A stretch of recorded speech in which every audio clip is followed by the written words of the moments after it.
अच्छा, तो chronic kidney disease, last time हमने क्या क्या चीज़ें इसके बारे में देखी थी? हाँ, yes, we discuss some cases which were according to the complications of chronic kidney disease. Then we defined chronic kidney disease. We tried to grade chronic kidney disease. We discussed the symptoms of uremia, the drugs which we should take care of in such patients, the goals of treatment in such patients. What are the goals of treatment? Treat the cause, slow disease progression, treat the complications, and finally replace function. And we saw that in order to replace function, we can use three modalities: one, hemodialysis; two, hemofiltration; and the third is peritoneal dialysis. And finally, we discussed when we will replace a renal function. Now, the question is, how do we treat these different complications? इनका brief overview देख लेते हैं. कुछ complications अभी discuss करेंगे, कुछ ये हैं कि they deserve a separate mention in themselves, तो वो इंशाल्लाह बाद में discuss करेंगे. तो जो पहला patient था हमारा, last time जो हमने discuss किया था, what did this patient have? इस patient को क्या मसला था? This patient who had hypertension history, who had CKD, glucosuria, S4, raised blood pressure, and the presenting complaint was lethargy, lower extremity edema, nausea, emesis.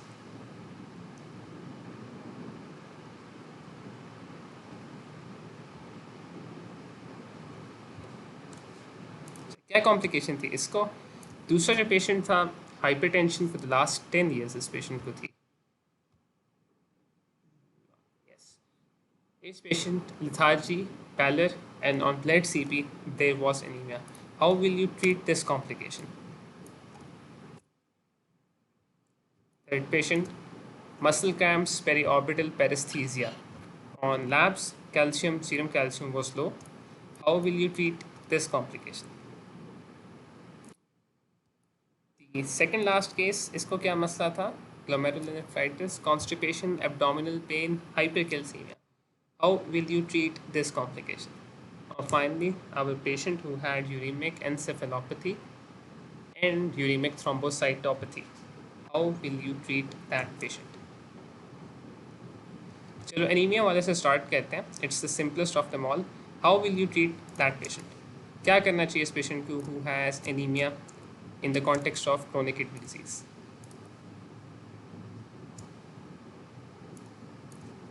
मेरी आवाज़ आ रही है? जी भाई आ रही है. आवाज़ तो आ ठीक है. तो number 1, the drug which we will use is erythropoietin. काफ़ी अच्छी तरह आपको आता है. एरिथ्रोपोइटिन के साथ कुछ और भी देते हैं इन पेशेंट्स को. वन मोर थिंग इज इस पेशेंट के आयरन स्टोर्स के बारे में आपका क्या ख्याल है? Does this patient have normal body iron stores और does this patient have a decreased body iron store? Normal है. So this patient has a normal body iron. However, due to decreased erythropoietin, there is a deficient production of RBCs. अगर हम इस patient को erythropoietin देते हैं तो क्या होगा? RBCs की जो प्रोडक्शन है वो इंक्रीज कर जाएगी. एग्रीड और नॉट? यस, इंक्रीज कर जाएगी. तो RBCs की प्रोडक्शन इंक्रीज कर जाएगी. जब RBCs की प्रोडक्शन रैपिडली इंक्रीज करे और आयरन जो है वो आपको पता है कि it's used for haemoglobin synthesis. Iron is also rapidly used. In such a case, there is the possibility, the chance that there might be a concurrent iron deficiency might develop in these patients. So along with erythropoietin, we administer one more thing. क्या देना चाहिए इस patient को? Iron, excellent. So we will start the patient on iron, supplemental iron as well. So दो दिन है, erythropoietin and secondly iron supplementation. You have to कल वाला केस कंटिन्यू हुआ है. मैंने भी ज्वाइन किया तो कुछ समझ नहीं आ रहा. कल वाला केस कंटिन्यू किया है. इनकी हमने ट्रीटमेंट्स themselves डिस्कस नहीं की थी, तो मैं ब्रीफली इनकी ट्रीटमेंट्स डिस्कस करना चाह रहा था. तो जो पेशेंट है एनीमिया है उसको आयरन देंगे. पहला पेशेंट है, इसको क्या मसला था?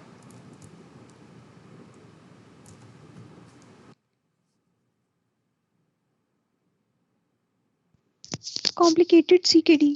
Complicated CKD. कौन सी कॉम्प्लिकेशन थी जिसमें uremia, pleuritis, emesis, nausea, vomiting develop होता है?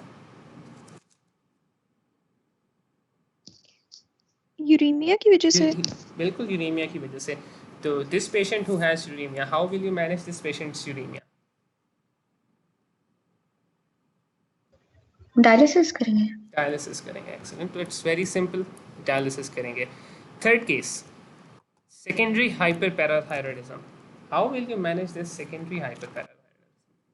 ये थोड़ा सा मुश्किल वाला सवाल है। कैल्शियम सप्लीमेंट्स नहीं है। कैल्शियम सप्लीमेंटेशन करेंगे, एक्सीलेंट। तो इसमें थोड़ी सी पैथोफिजियोलॉजी इन्वॉल्व होती है, हम जल्दी से वो देख लेते हैं एक बार। कहाँ गई? यहाँ पे गई, ठीक है। तो this is how secondary parathyroidism develops. Take a look at this flowchart. Impaired renal function, decreased 1 hydroxylated vitamin D, decreased conversion होती है, decreased calcium absorption होती है क्योंकि विटामिन डी का आपको पता है कि फंक्शन है intestinal absorption of calcium. If there is decreased absorption of calcium, there will be a deficiency of calcium in the blood. Parathyroid hormone stimulate होगा, उसकी वजह से ये सारे मसले होंगे। Parathyroid hormone, osteoclastic bone resorption, fibrography, और ये सारा साइकिल रिपीट करता है। तो in order to stop this cycle we can use two different things, we can do two different things. One is we can, एक आपने पहले बता दिया है, क्या था? Calcium supplements. कैल्शियम सप्लीमेंटेशन, ठीक है। तो वन इज कैल्शियम सप्लीमेंटेशन, और क्या है इसके अलावा? पोटेशियम को भी कम कर, सॉरी फॉस्फेट को भी कम करेंगे। फॉस्फेट को कम कर सकते हैं, ठीक है। तो दो चीज़ें अभी आ गई, एक और चीज़ इसके अलावा इस साइकिल में कर सकते हैं। इस भाई bisphosphonate vitamin D. Vitamin D vitamin से सकते हैं बिस्फॉस्फोनेट्स ऑस्टियोपोरोसिस के लिए। बिस्फॉस्फोनेट स्पेसिफिकली ऑस्टियोपोरोसिस के लिए होते हैं। अगर पेशेंट को ऑस्टियोपोरोसिस है तो फिर आप देंगे। इस पेशेंट में जो हमने डिस्कस किया था उसमें जो बोन रिजॉर्प्शन हो रही थी वो फ़र्क वजह से हो रही थी, इट्स टू हाइपर पैराथायरॉयडिज्म। तो bisphosphonates will not have a role in this management. इसकी लेकिन वो बोन रिजॉर्प्शन को तो कम कर सकते हैं ना, बाय डिफरेंट मैकेनिज्म। अब मुझे इस वक्त एग्जैक्ट मैकेनिज्म उनका याद नहीं आ रहा, मैं आपको जस्टिफाई कर देता। बट जहाँ तक CKD mineral and bone disease का है ताल्लुक, वहाँ पे डायरेक्टली ये नहीं देते, क्योंकि हमारा इसमें मकसद जो मेन है वो पैराथायरॉयड हार्मोन को कंट्रोल करना है और सीरम में कैल्शियम नॉर्मल करना है। ये दो फंक्शंस हमारे हैं इसमें। उसमें जो बोन रिजॉर्प्शन होती है, अब मैं सही तरह क्लियर नहीं कर पाऊँगा आंसर, तो इसलिए मैं अभी इसको आंसर नहीं कर पाऊँगा कि क्यों देते हैं, लेकिन नहीं देते ये मैं आपको बाद में आंसर करता हूँ इसका आंसर ढूंढ के, ठीक है। तो ये आपने मुझे रिमाइंड करा देना, नेक्स्ट टाइम स्टार्ट से पहले इसको डिस्कस कर लेंगे। जो पैथोफिजियोलॉजी है उसके लिहाज से यही तीन काम हम कह सकते हैं। डिक्रीज फॉस्फेट, PO4, इसके लिए गट बाइंडर्स फॉस्फेट यूज़ कर सकते हैं, डाइटरी रिस्ट्रिक्शन कर सकते हैं, number 1। Number 2 calcium supplementation in the form of, and number 3 vitamin D. These are the three main modalities of how we treat a patient who has secondary hyperparathyroidism. ठीक हो गया? तो पैथोफिजियोलॉजी के साथ इसका रिलेशन है। Understanding the pathophysiology will help us understand the treatment. This patient, इसको था hypercalcaemia, yes, this patient had hypercalcemia in the context of tertiary hyperparathyroidism. तो कैल्शियम, अगर हाइपरकैल्सीमिया है एक पेशेंट को, तो उसको क्या कहते हैं? आई थिंक इसको भी थोड़ी देर के लिए छोड़ देते हैं। We will take a look back at it, दोबारा हम इसको देखेंगे जब हम फ्लूइड और इलेक्ट्रोलाइट बैलेंस डिस्कस करेंगे, क्योंकि इसकी डिटेल काफ़ी ज़्यादा है और वो छोटे से टाइम में कवर करना इसके साथ ज़्यादा होगी। तो एक क्वेश्चन मार्क अभी हमने छोड़ दिया। और फाइनली इस पेशेंट जिसको यूरेमिक थ्रोम्बोसाइटोपैथी थी और यूरेमिक एन्सेफेलोपैथी थी, इसकी मैनेजमेंट कैसे करेंगे?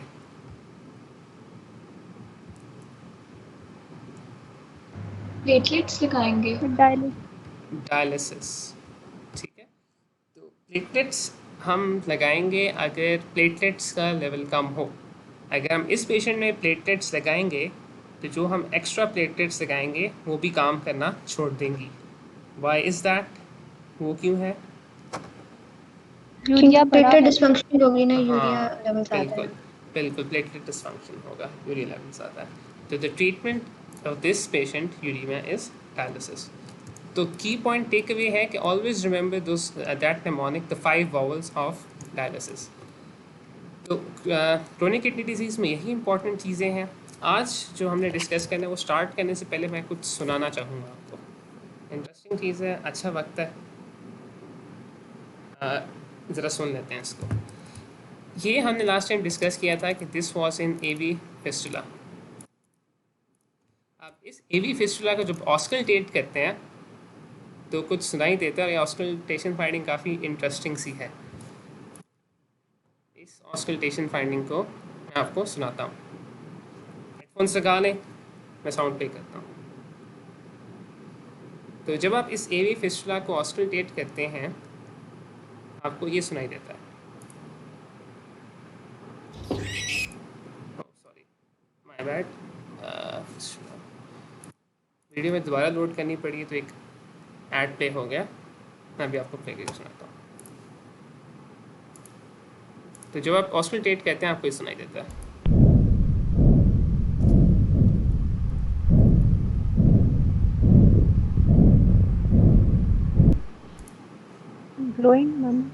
ग्लोइंग मरमर है, ठीक है। दोबारा से इसको एक बार सुनते हैं।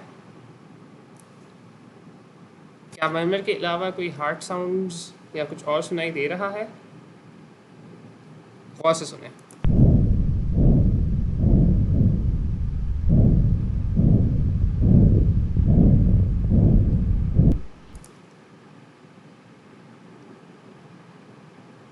क्या कोई हार्ट साउंड सुनाई दे रही थी इसके अलावा? इस मरमर के अलावा नो, नहीं सुनाई दे रही थी।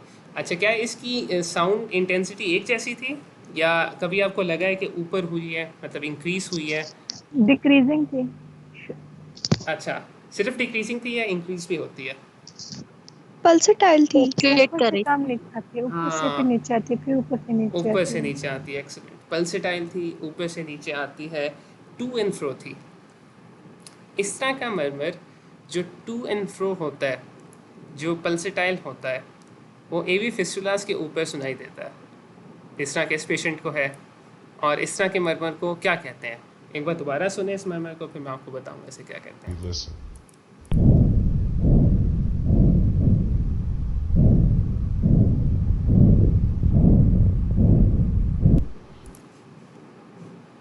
इस तरह के मरमर को कहते हैं मशीनरी मरमर। ठीक है, ये जो आपने टू एंड फ्रो मरमर सुना है, ये एवी फिस्टुलास के ऊपर सुनाई देता है जहाँ पे एक प्रेशर ग्रेडियंट हो, और इस तरह के मरमर को कहते हैं मशीनरी मरमर। मशीनरी मरमर। मैं कह रही हूँ, आप बता रहे हैं ना ये 2 and 4 है, मीन्स के एक जितनी इंटेंसिटी से ऊपर जाए, एक जितनी इंटेंसिटी से नीचे आए, लेकिन ये एकदम से ऊपर जाता है और आहिस्ता आहिस्ता नीचे आता है। ठीक है, जब वो एकदम से ऊपर आता है और थोड़ी देर के लिए नीचे आहिस्ता से नीचे आता है, तो टू एंड फ्रो तो हो रहा है ना, एक जितनी ड्यूरेशन ज़रूरी नहीं है उसके लिए। मतलब कि इसकी इंटेंसिटी इंक्रीज होती है फिर नीचे होती है। तो जब इसकी इंटेंसिटी इंक्रीज हो रही है, आपको क्या लगता है कि इंटेंसिटी कब इंक्रीज हो रही है, सिस्टली में या डायस्टली में? सिस्टली में, ठीक है। तो जब सिस्टली में फ्लो ज़्यादा होगा तो ये जो वुश की या मरमर की आवाज़ इंटेंसिटी बढ़ेगी, डायस्टली में वो डिक्रीज हो जाएगी। This was a machinery murmur. Machinery murmur और कहाँ सुनाई देता है? पेटेंट डक्टस आर्टेरियोसिस में, बिल्कुल। तो मशीनरी मरमर जो है वो पेटेंट डक्टस आर्टेरियोसिस में भी सुनाई देता है। तो अभी आपने सुना मशीनरी मरमर, जो एक नॉर्मल पेटेंट एवी फिस्टुला के ऊपर आप सुन सकते हैं। ठीक हो गया? That was a machinery murmur. मतलब ये नॉर्मल है एक फिस्टुला के लिए? ये फिस्टुला के लिए नॉर्मल है, ठीक है, this is normal for a fistula. ये फिस्टुला इस पेशेंट में क्यों बना हुआ था? क्यों बना हुआ था पेशेंट में फिस्टुला? हमने लास्ट टाइम डिस्कस किया था कि डायलिसिस के लिए एक आर्टीरियल एक्सेस चाहिए और एक वीनस एक्सेस चाहिए, इंस्टेड कि बार बार आर्टरीज पोक हों। और क्योंकि देखो लार्ज अमाउंट ऑफ ब्लड आपने विड्रॉ करना है और लार्ज अमाउंट ऑफ ब्लड उसी मशीन से आपने वापस भेजना है, तो उसके लिए एक तो वेन्स इतनी अकोमोडेटिंग होनी चाहिए और सेकेंडली एक ऐसा एरिया होना चाहिए, चैनल होना चाहिए जिससे आप हफ्ते में 3 से 4 बार आप ब्लड निकाल के वापस अंदर डाल सकें। Thank you. Up till now the best way to do that is through an AV fistula. इसको कैन्युलेट कर सकते हैं, इसमें ग्राफ्ट्स, इसमें ट्यूब्स डाल सकते हैं, there are different further ways. इसमें ब्लड ताकि आर्टरी वाले पोर्शन से निकालें और वीनस पोर्शन से वापस इंसर्ट करें, इन शॉर्ट। तो दैट वाज कुछ चीज़ें जो हम लास्ट टाइम डिस्कस नहीं कर सके थे। Today we will be discussing some glomerular diseases. Glomerular disease का अगर मैं नाम लेता हूँ तो आपके ज़हन में कोई डिजीज़ आते हैं या कोई प्रेजेंटेशंस आती हैं? क्या कोई एग्जांपल दे सकता है आप में से कोई of a glomerular disease? Nephrotic syndrome. Excellent. और इसी के साथ दूसरा nephrotic syndrome. Nephritic syndrome. Nephritic syndrome clinically science और सिम्टम्स के लिहाज से तो हम अभी देखेंगे। फिर एक चीज़ जो मैं रिवाइज करना चाह रहा हूँ अभी वो ये है कि इनकी इन्वेस्टिगेशंस पे हमें कैसे पता लगता है कि the patient is suffering from a nephrotic और a nephritic syndrome. How do we know that? On the basis of an RFT or a urinalysis? Protein की प्रोटीन रेंज। लेवल या फिर haematuria. Excellent. Proteinuria and finally hematuria. How do we define a nephrotic syndrome? And how do we define a When the nephritic syndrome? proteinuria is significant, it is Significant nephrotic syndrome that is greater than 3.5 grams per day. 3.5 grams per day. अब एक बात हमने last time discuss की थी कि 3.5 grams की बजाय हम 24 आवर कलेक्शन की बजाय एल्बुमिन टू क्रिएटिनिन रेशो लेते हैं। तो अभी इस डिस्कशन के लिए मैं वही 3.5 ग्राम्स डे पर ही लिखूँगा, पर डे पे ही डिस्कस करेंगे, लेकिन आपने वो चीज़ लाजमी देख लेनी है कि ये एल्बुमिन टू क्रिएटिनिन रेशो पे कितना मतलब इक्विवेलेंट होता है इसके। तो इस proteinuria is greater than 3.5 grams per day, this is nephrotic syndrome. Less है तो प्री नेफ्रोटिक रेंज है। And haematuria is present in which syndrome? Nephritic. Nephritic syndrome, ठीक है। तो ये चीज़ें कुछ सिंपल हैं। आज हम एक वाइड वैरायटी ऑफ केसेस देखेंगे, कल हम इन्हीं पे दोबारा बिल्ड करेंगे, इनको दोबारा से एक बार करेंगे, कुछ चीज़ें और डिटेल से देखेंगे। आज जो हम केसेस देखेंगे इनमें मकसद ये है कि हम कुछ प्रेजेंटेशंस देखें, क्लिनिकली क्या प्रेजेंटेशंस हैं, और फिर हम डिटर्मिन करें कि नेफ्रोटिक सिंड्रोम्स हैं और या फिर नेफ्रिटिक सिंड्रोम्स हैं। और फिर फाइनली ये देखेंगे कि नेफ्रोटिक सिंड्रोम की डिफरेंट कॉजेज़ होती हैं, नेफ्रिटिक सिंड्रोम की डिफरेंट कॉजेज़ होती हैं, ये कौन सी कॉजेज़ हैं। तो आज सीधा ही इस डिस्कशन में चलते हैं directly, and let's take a look at our first case of the day.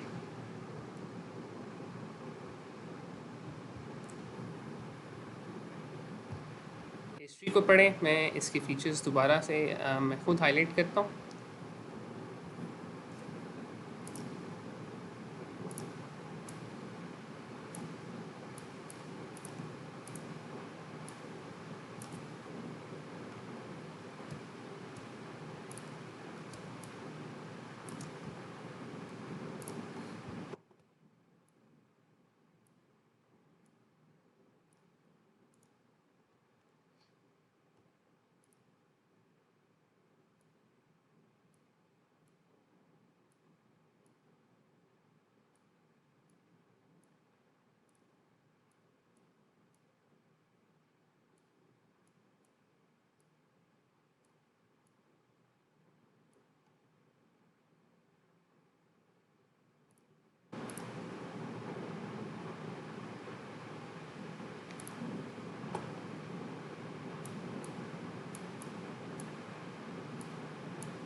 Clinically, what do you think is wrong with this child? क्या मसला है इस बच्चे को? एक तो oedema, fluid overload, pulmonary oedema, देख लेते हैं, कुछ ऐसा लग रहा है, कॉम्प्लिकेशंस लग रही हैं। कॉम्प्लिकेशन लग रही भाई है। इसको नमूनिया हुआ है और उसके बाद उसको नेफ्रोटिक सिंड्रोम डेवलप हो गया। ठीक है, तो क्लिनिकली एक मेरे पास पल्मोनरी एडिमा आंसर आया है, दूसरा है nephrotic syndrome. Nephrotic syndrome, sorry, pneumonia के बाद नेफ्रोटिक सिंड्रोम हुआ है। ठीक है, निमोनिया के बाद नेफ्रोटिक सिंड्रोम देख लेते हैं। What are the features in this history which suggest pulmonary edema? Shortness of breath, Shortness of breath, crackles in the lung field. crackles in the lung field. ठीक है, कोई रिसेंट इन्फेक्शन चल रहा है। ठीक है। अच्छा, आप मुझे ये बताएं कि जो पल्मोनरी एडीमा होता है, पल्मोनरी एडीमा में शॉर्टनेस ऑफ ब्रेथ बिल्कुल होती है। Shortness of breath, sudden onset pulmonary oedema, ठीक है। इस पेशेंट की shortness of breath last 2 days से है, तो it's acute presentation. Pulmonary oedema में स्प्यूटम का कलर क्या होना चाहिए अगर एल्वियोलाई में फ्लूइड्स आ गया है? ये frothy and pink. Frothy and white. Pink होता है क्रोनिक हार्ट फेलियर में, जब सेल्स भी आ सकते हैं। तो चलो, आप समझते हैं पिंक भी हो सकता है, वेल इनफ, गुड इनफ। जब हम एक पेशेंट जिसको पल्मोनरी एडीमा है उनकी चेस्ट ऑस्कल्टेट करते हैं तो हमें क्या मिलना चाहिए? क्रैकल्स मिलने चाहिए, बिल्कुल। आप जब क्रैकल्स मिलते हैं तो आप मुझे ये बताएं कि क्रैकल्स बायलैटरली मिलने चाहिए, यूनिलैटरली मिलने चाहिए और कहाँ मिलने चाहिए? Lower vagal field में bilaterally. लोअर लोब्स में बायलैटरली। क्या इस पेशेंट में बायलैटरल लोअर लोब्स में है या किसी जगह लोकलाइज है?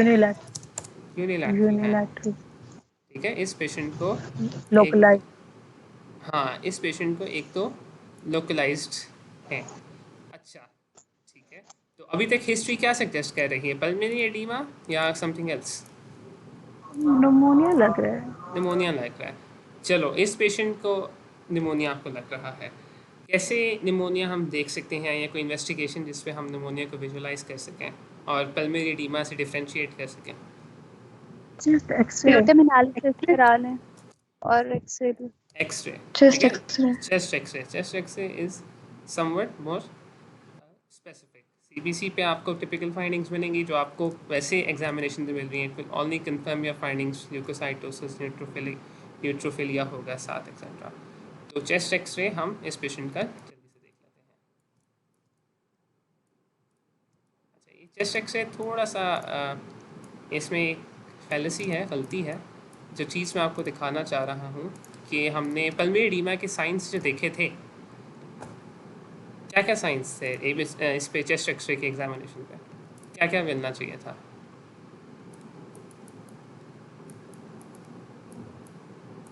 Fat wing appearance. ठीक है, वो नहीं है। कर्ली बी लाइंस है, नहीं है। बैटविंग अपीयरेंस भी नहीं है। कार्डियोमेगली है, नहीं है। अच्छा, पल्मोनरी प्लूरल एफ्यूजन है, और वाइट बहुत सारे एरियाज थे। वाइट बहुत सारे थे। एफ्यूजन भी नहीं है, पल्मोनरी एडीमा भी नहीं है, डायलेटेड अपर लोब वेसल्स भी नहीं है। तो Dilated vessels. नहीं है, this is not pulmonary edema. What we see here is a localized area of a falsification, ठीक है, and on examination this area has a dull note and crackles are heard, यानी कि fluid है। In the context of inflammation, this fluid is most likely pus and the patient has pulmonary edema, ठीक है। The patient has not pulmonary edema, patient has pneumonia। मैं distract हो गया था। So clinically this patient has pneumonia. Is there something else in this history which is not the typical history of pneumonia? कुछ और है इस patient पे? Body swelling हो गई। Body swelling है, body swelling है। So this is the picture of the child. What is the finding in this picture? Periorbital edema. Periorbital oedema, periorbital puffiness और पेरिऑर्बिटल पफिनेस, बिल्कुल एरिथीमा, रेडनेस लग रही है, redness flushing. लग रहा है, फ्लशिंग लग रही है। तो द चीक्स आर रेड, बिल्कुल आपकी बात ठीक है, कुछ some parts of the cheeks are red, however flushing जो है वो डिफ्यूज होती है, some only some portions are red, this might be normal. The main significant finding in this patient is periorbital edema. What can be the cause of periorbital edema in this patient? Yeah, sorry, general पूछता हूँ, what can be the cause of periorbital edema? renal cause. Venus Renal congestion cause, हो सकती है। ठीक है। Generalized Nephrotic. bodies, nephrotic syndrome, चलो वो तो और थोड़ा सा समझ आ रहा है।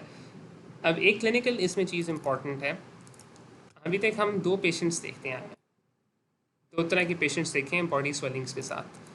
एक तरह का ग्रुप था पेशेंट्स का जिनमें बॉडी स्वेलिंग फीट से स्टार्ट होती थी, डिपेंडेंट पोर्शन से, और एक ग्रुप पेशेंट्स का था जिसमें बॉडी स्वेलिंग, जिसको अभी हमने देखा है, it starts with periorbital puffiness. Clinically this thing is important, although I do not know the significance. किन पेशेंट्स में फीट से स्वेलिंग स्टार्ट हो रही थी? Heart failure. Cardiac origin. Cardiac origin. So usually if patients have a cardiac origin of fluid overload, the first manifestation will be a pedal edema or foot swelling. If patients have overload due to nephrogenic causes, then the first manifestations will include periorbital puffiness. एक tidbit है, इसकी significance या reason क्या है ये मुझे इस वक्त नहीं पता, मुझे याद अभी आया था, मैं इसको सर्च करके आपको बता दूंगा। So you're suspecting a nephrogenic cause in this patient. How will you investigate this patient? कैसे इन्वेस्टिगेट करेंगे sir? Urine analysis, RFT. Urinalysis and And RFTs, urine.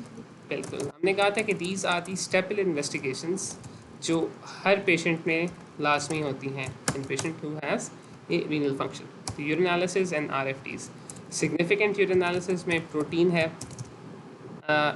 टिपस्टिक +4 है, या चलो इसको सिंपल रखता हूँ, it's 4 grams per day, qualitative 24 hour correction थी। No HbA, no RBCs, secondary, no white blood cells. Number 2 क्या था? RFTs. RFTs for the sake of this discussion are normal or unremarkable. What does this patient have? क्या मसला है इस बच्चे को? Is it a nephritic syndrome or a nephrotic syndrome? Nephrotic syndrome, minimal change disease हो सकती है बच्चों में।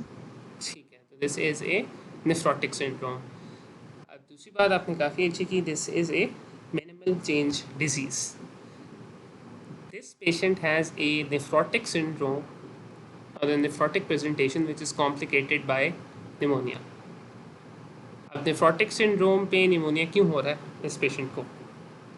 What can be the reason? भाई पहले नमूनिया होता है और उसके बाद ना वो साइटोकिन्स रिलीज होती हैं थ्रू आउट द बॉडी, और है। टॉक्सिन्स होते हैं जो जाके डैमेज करते हैं पोडोसाइट्स को, और effacement of the food process of the podocytes करा देते हैं, जिसकी वजह से फिल्ट्रेशन बैरियर खराब हो जाता है और प्रोटीन सारी की सारी लीक आउट होकर यूरिन में चली जाती है। बिल्कुल आपकी बात ठीक है। अच्छा, उसके लिए तो फिर ये है कि निमोनिया पहले होना चाहिए और बॉडी स्वेलिंग बाद में होनी चाहिए। तो ऐसे भाई ही है ना? पहले उसको नमूनिया हुआ था। नहीं, इसको पहले निमोनिया हुआ था या बॉडी स्वेलिंग हुई थी? पहले नमूनिया हुआ था ना। इस पेशेंट को पहले नहीं, निमोनिया, पहले बॉडी स्वेलिंग, ठीक है, इस पेशेंट को पहले बॉडी 5 स्वेलिंग, days से स्वेलिंग हो चुकी है। हाँ ठीक है, हो सकती है। तो दूसरी तरह अगर इफ निमोनिया बाद में होता, सॉरी निमोनिया पहले होता, बॉडी स्वेलिंग बाद में डेवलप होती, तो that might be a good reason. बिल्कुल आपकी बात ठीक है, that also happens. But if it's the other way around, then what can be a cause of infection in patients who have nephrotic syndrome? क्या reason है? What is the pathophysiology behind this thing? Patients with nephrotic syndrome, they have an increased susceptibility to infections. Immunoglobulins की deficiency हो जाती है। Immunoglobulins की deficiency हो जाएगी। serum proteins, immunoglobulins and albumins, they will be decreased. Okay. And finally, what other lab will be abnormal in this patient?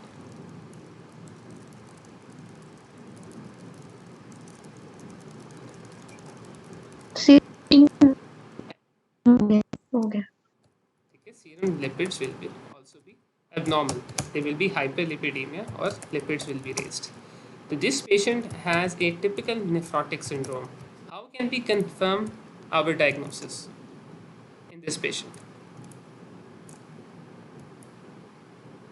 who has nephrotic syndrome? How can we confirm our diagnosis? Renal microscopy after the biopsy. Renal microscopy or biopsy. So biopsy in this patient is normal, or the biopsy of the specimen is unremarkable. What does this patient have?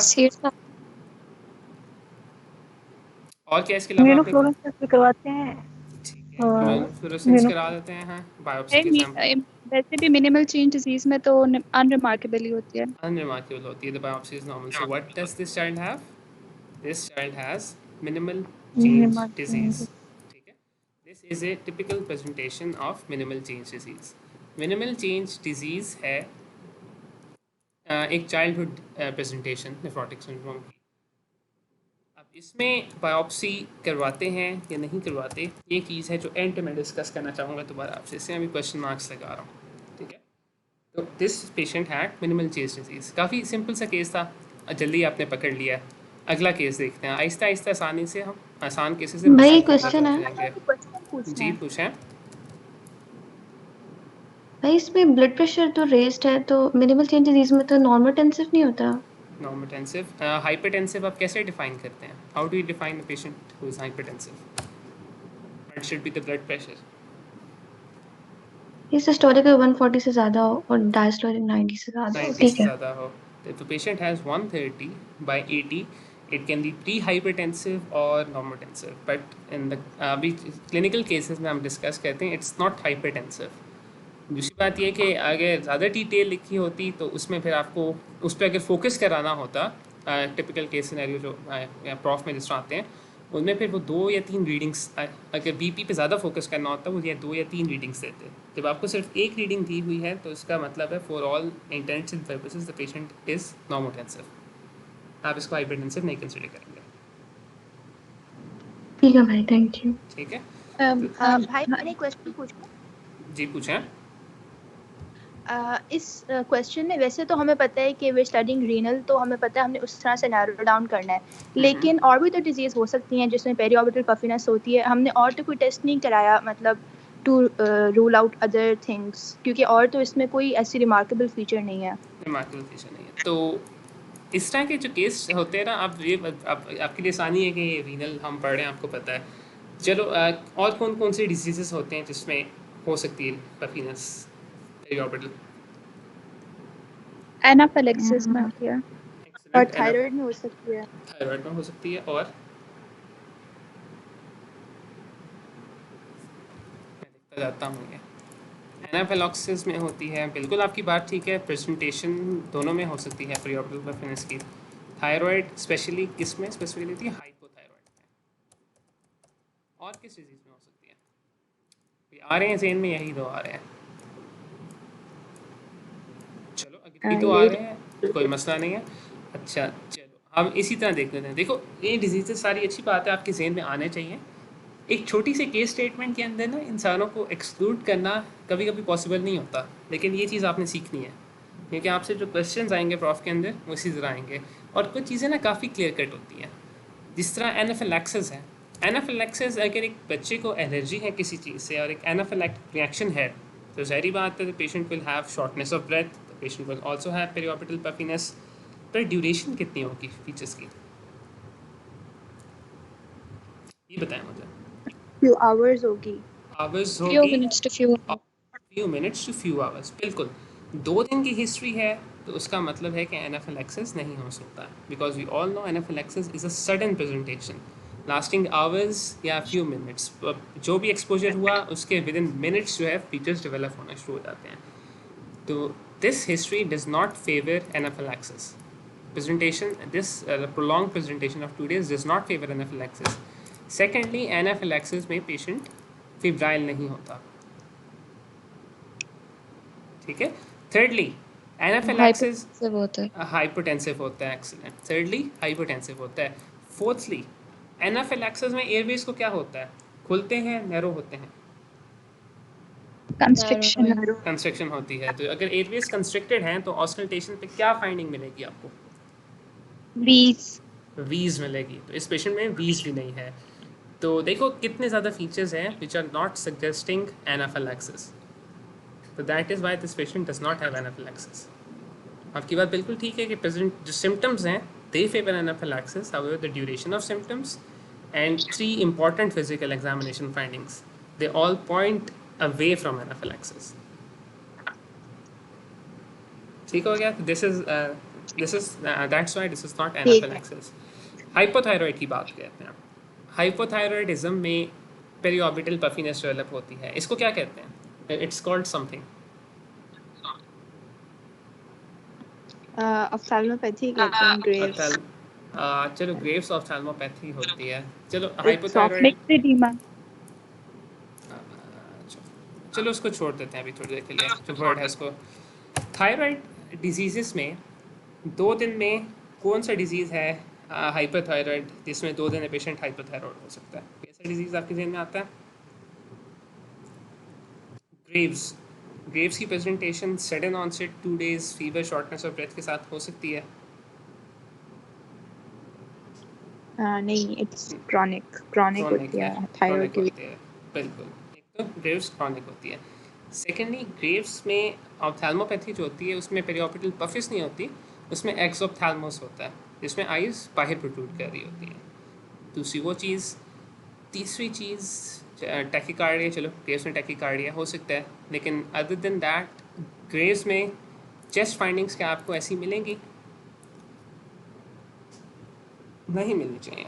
Patient might be tachypnoeic, however this examination finding which indicates the presence of fluid in the lung. Graves में तो बिल्कुल simple Graves में fluid lungs में नहीं होता. तो this is not Graves disease.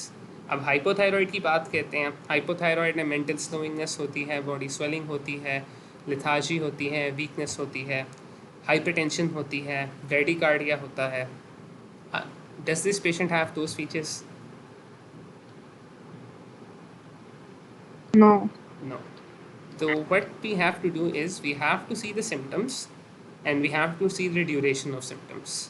उसके लिहाज से फिर हम और फिर एक चीज़ पकड़ लेनी है जिसको आपका अच्छी तरह पता हो कि क्या कॉज हैं.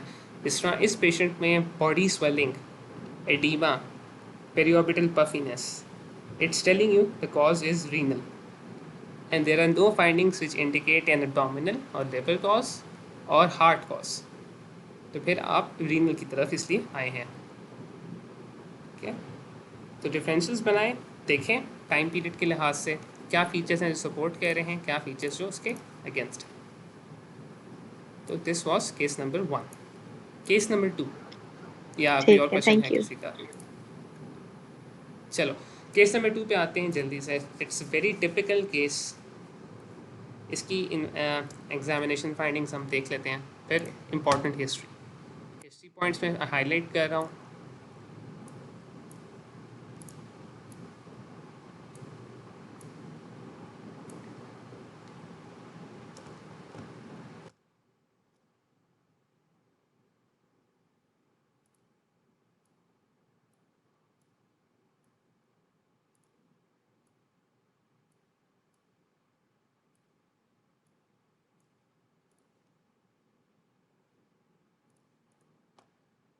अभी तक हिस्ट्री में क्या समझ आ रही है? Is this a nephrotic syndrome और is this a nephritic syndrome? Nephritic syndrome. ठीक हो गया. तो आपको पता है कि जब हम इस पेशेंट को एवेल्यूएट करेंगे तो यूरिनालिसिस इज़ कंपल्सरी. तो यूरिनालिसिस इस पेशेंट का हमने परफॉर्म किया. आरबीसीज मिले हैं, आरबीसीज आर पॉजिटिव. प्रोटीन जो मिला है it is 2.5 grams per day.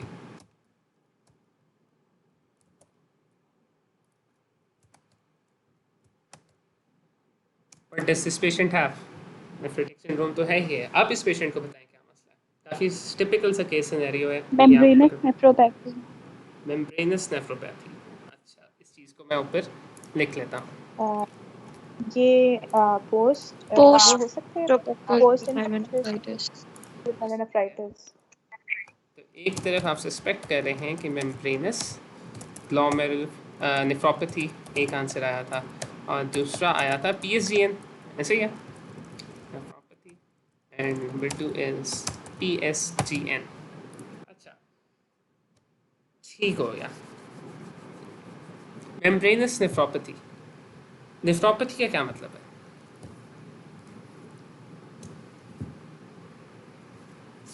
Any disease of the kidney which is non-inflammatory in origin. Non inflammatory है, डिसफंक्शन है किडनी के अंदर, तो इट इज़ ए नेफ्रोपैथी। अच्छा, मेम्ब्रेनस नेफ्रोपैथी, अगर इन्फ्लेमेटरी फीचर्स आ जाएं तो उसको फिर हम नेफ्राइटिस कहते हैं। क्या इस पेशेंट के यूरिनालिसिस में और इस पेशेंट के प्रेजेंटेशन में क्या आपको कोई नेफ्राइटिस या नेफ्रेटिक सिंड्रोम के फीचर्स मिल रहे हैं जिसकी वजह से ज़्यादा लाइकली हो?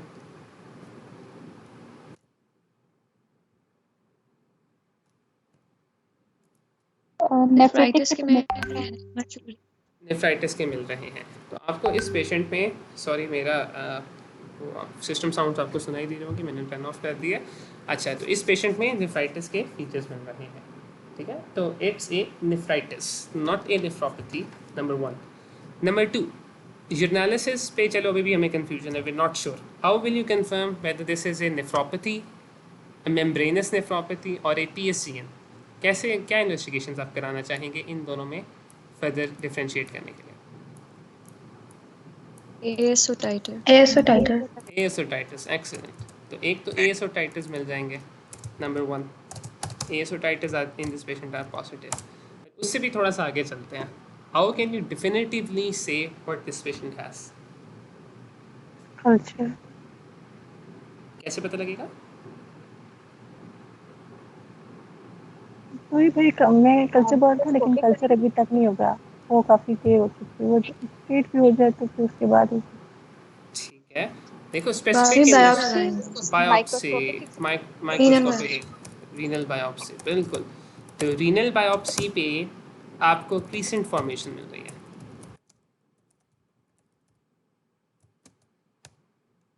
अब इस पेशेंट, तो इस पेशेंट में क्या है? Post streptococcal glomerulonephritis. क्यों? क्योंकि history is of nephritic syndrome, number 1। Nephritic का क्या मतलब है? There are features of inflammation. What are the features of inflammation? The presence of RBCs in the blood, a non-proteinuric range proteinuria, sorry, non-nephropathic range proteinuria, and more importantly, crescent formation, which is due to presence of macrophages. So these are the features which suggest a nephritis and inflammation. Hence, this patient has a glomerulonephritis. If the patient had a membranous nephropathy पे biopsy पे आपको क्या मिलता? A lumpy, bumpy appearance. और clinically, हाँ, इसमें lumpy bumpy appearance होती है डिपॉजिट्स की वजह से। और प्रोटीन की क्या रेंज होती?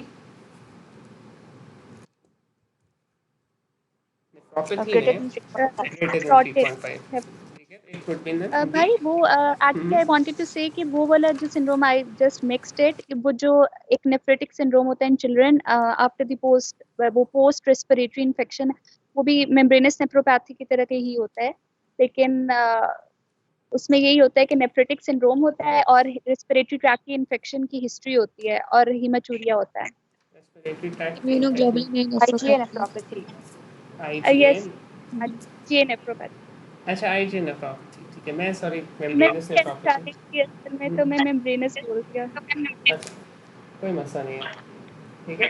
याद रखना, मेम्ब्रेनस नेफ्रोपैथी जो टर्म यूज होती है ना, मेम्ब्रेनस या membranes glomerulopathy, it presents with nephrotic syndrome, ठीक है। माइक्रोस्कोपिक हेमेटूरिया माइट बी प्रेजेंट, पर फिर मिक्स हो जाता है। इसमें प्रेडोमिनेंटली नेफ्रेटिक नहीं होता। अब उसके साथ IgA नेफ्रोपैथी, चलो उसका भी देख लेते हैं। अगला केस ज़रा गौर से देखते हैं। मैं साइड बाय साइड इसको कंपेयर करता हूँ। अगले केस के फीचर्स आपके सामने हैं, मैं हाईलाइट करूँगा सिर्फ, और फिर हम देखते हैं कि क्या फीचर्स हैं इसके।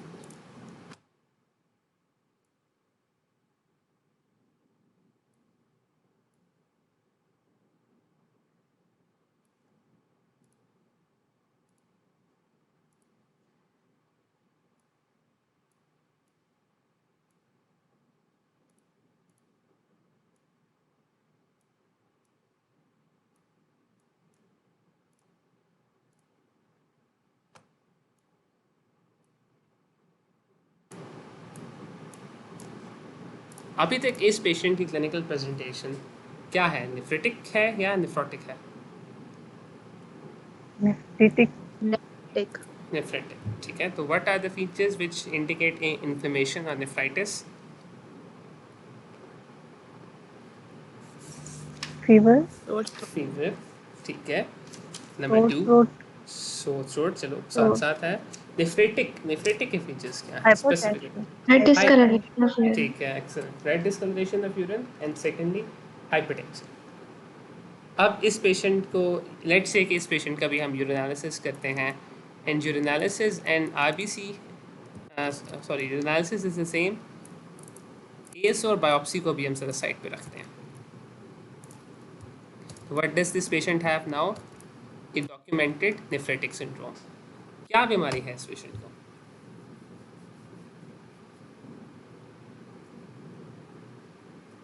तो भाई ये भी तो पोस्ट स्ट्रेप्टोकोकल हो सकती है और ये भी आईजीए हो सकती है। ये भी वैसे IgA चिल्ड्रन में में 2 वीक्स का गैप होता है एज का फर्क। 2 वीक।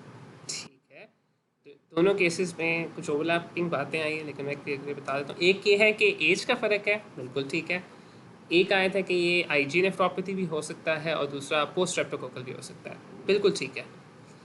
अच्छा, अब इन पेशेंट्स में मुझे बताएं कि फ़र्क क्या है दोनों में?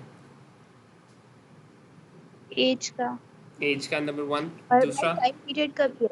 टाइम पीरियड का, एक्सीलेंट, टाइम पीरियड का, ठीक है। 1 इज़ पोस्ट स्ट्रेप्टोकोकल या post infection 3 weeks, 1 is during the infection. इसको कहते हैं, the term use for this, नहीं टर्म नहीं, आईजीए तो कहते हैं। आगे रीनल प्रॉब्लम इन्फेक्शन के साथ हो तो इसको सिनफेरेंजिटिक कहते हैं, साइमल्टेनियसली विद द फेरेंजिटिक प्रॉब्लम, ठीक है। The first patient had a post-pharyngitic infection or a post-streptococcal infection. Streptococcal लग रहा है हमें क्योंकि ये सुई पड़ रहा है. This patient has a synpharyngitic. He has a sore throat, a pharyngitis, and this renal problem is developed concurrently. It is synpharyngitic. दूसरा डिफरेंस ये. तीसरा डिफरेंस क्या है? Haematuria, gross haematuria, cross blood pressure, पिछले वाले में भी था. ब्लड प्रेशर का फर्क है, ब्लड प्रेशर का डिफरेंस। ठीक है, ब्लड प्रेशर का, और ये पेशेंट मेडिसिन भी ले रहा है, बिल्कुल बाकी बात ठीक है. हाइपरटेंशन, हाइपरटेंसिव है. तो definitively how can we know which problem this is? क्या मसला है क्या नहीं है? बायोप्सी पे, बायोप्सी कहते हैं. Biopsy tells us definitively, right. Biopsy के साथ मैं एक क्वेश्चन मार्क डाल रहा हूँ, है बायोप्सी में, क्योंकि कहते हैं तो बायोप्सी है ही है, लेकिन कब कहते हैं, क्यों कहते हैं, ये चीज़ मैं आपको लास्ट में बताना चाहूँगा पर एंड पे. When you perform a biopsy of this patient, you see mesangial deposits. What does this patient have?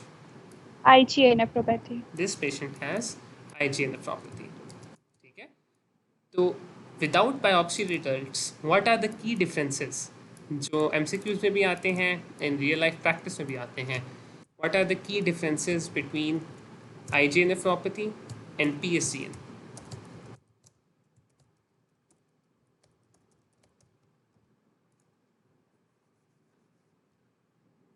Clinical differences क्या हैं between IgA nephropathy and PSCN? एक तो हेमाचूरिया डिफरेंस होता है कि आईजीए में क्रॉस हेमाचूरिया होता है. ठीक है. और PSCN में क्या होता है? कोला कलर्ड इसमें भी कोला कलर्ड, यस. हाँ, तो that is also cross haematuria. दोनों पेशेंट्स में क्रॉस हेमाचूरिया है. How can you know difference clinically? भाई लेकिन IgA nephropathy तो बच्चों में नहीं होती ज़्यादा कॉमन. ठीक है, बच्चों में भी ज़्यादा कॉमन हो सकती है, लेट से कि ये 21 साल की बजाय इसकी मैं उम्र चेंज थोड़ी सी कर देता हूँ, दिस इज 16-year-old पेशेंट। अब जो पोस्ट स्ट्रेप्टोकोकल ग्लोमेरुलोनेफ्राइटिस होगा उसमें 2-3 हफ्ते पहले की हिस्ट्री होगी इन्फेक्शन बिल्कुल की। जो आईजीए नेफ्रोपैथी का होगा उसमें कोएग्जिस्ट करेंगी, ओवरलैप करेंगी दोनों कंडीशंस। ओवरलैप करेंगे, ठीक है, excellent, this is one of और भाई द मेन फीचर्स। स्ट्रेप्टोकोकस में इन्फेक्शन एंटीबायोटिक नहीं लेते तो तब डेवलप होती है।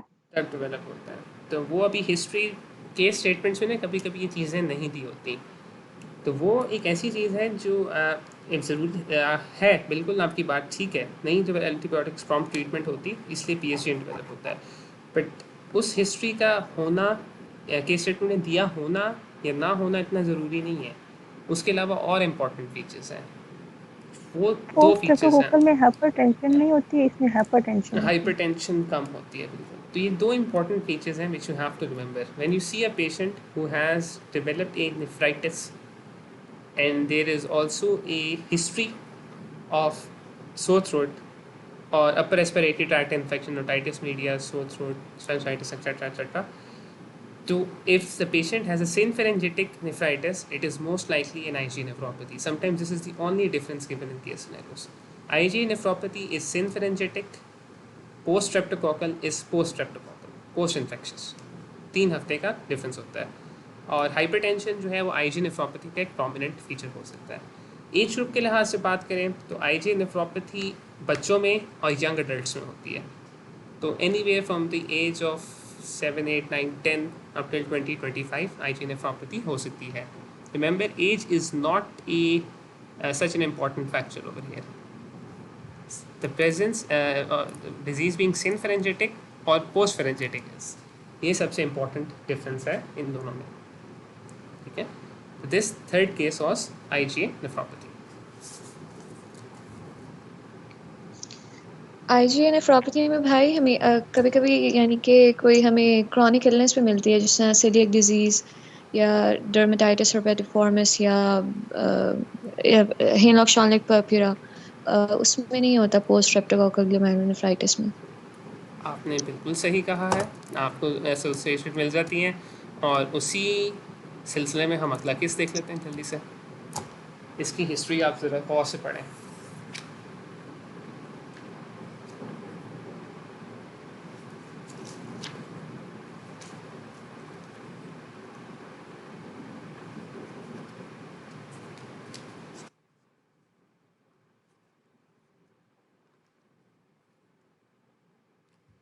क्या इम्पोर्टेंट फीचर्स हैं इस हिस्ट्री में, मैं मार्क करता जाता हूँ और आपने मुझे बताना है एंड पे कि कौन से सिस्टम्स इन्वॉल्व हैं।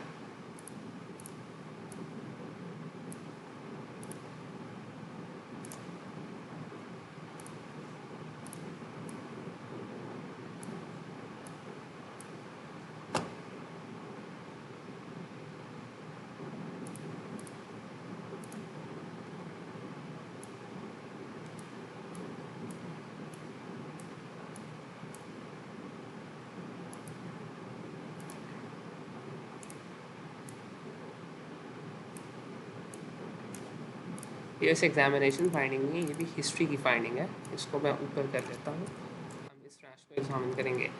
तो इस केस स्टेटमेंट से आपको क्या क्या पता लग रहा है, व्हाट सिस्टम्स आर इन्वॉल्व्ड, क्या क्या सिस्टम्स इन्वॉल्व हो रहे हैं इस पेशेंट में। रीनल सिस्टम है और GIT and join. Renal, number 1, number 2 abdominal, number 3 joint, finally skin. skin. Excellent. Joint and finally skin. Vascular multi-system involvement है, ठीक है। तो vascular कैसे पता लगा आपको vascular involvement है? रैश, ठीक है, रैश वैस्कुलर भी हो सकती है, रैश स्किन भी है, पर रैश मैनिफेस्ट स्किन में कर रही है इसलिए हम स्किन के इसको कंसिडर करते हैं। तो मल्टी सिस्टम इन्वॉल्वमेंट है। मल्टी सिस्टम इन्वॉल्वमेंट का मतलब ये है कि चलो इसके मतलब को हम छोड़ते हैं। अभी जब मल्टी सिस्टम इन्वॉल्वमेंट आपको मिले तो किसी एक सिस्टम को आपने पकड़ना है और आपने उसकी थोड़ी सी डिटेल में उसको एक्सप्लोर कर लेना है, क्या एसोसिएटेड फीचर्स दिए हुए हैं, क्या फाइंडिंग्स दी हुई हैं, और फिर आपने उस लिहाज से उसको देखना है। इवन क्लिनिकल प्रैक्टिस में अगर आपको इस तरह मल्टी सिस्टम इन्वॉल्वमेंट का पेशेंट मिलता है तो take a detailed history of all of every system, और फिर उसके बाद आप देखें कि क्या डिजीज़ है या क्या डिफरेंसेस बन सकते हैं। अब इस पेशेंट में कॉलिक एब्डोमिनल पेन है, तो ये अब इसमें एक इम्पॉर्टेंट फाइंडिंग है जो मैं आपको दिखा देता हूँ रैश की। Let's take a look at this patient's rash.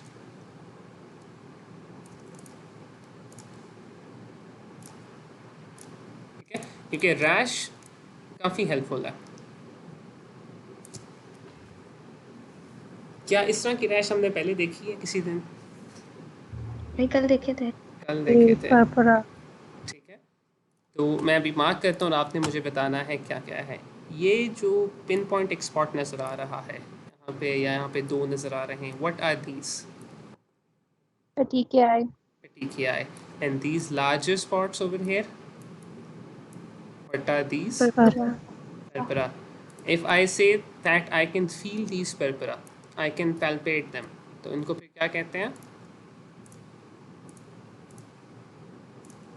अगर मैं इनको पैल्पेट कर पा रहा हूँ, आपको नज़र नहीं आ रहे, आप हाथ लगा के इनको महसूस कर सकते हैं एज एलिवेशंस और pumps. If the purpura is palpable, it's called palpable purpura. ठीक है, this patient has palpable purpura. What is the distribution of this patient's palpable purpura?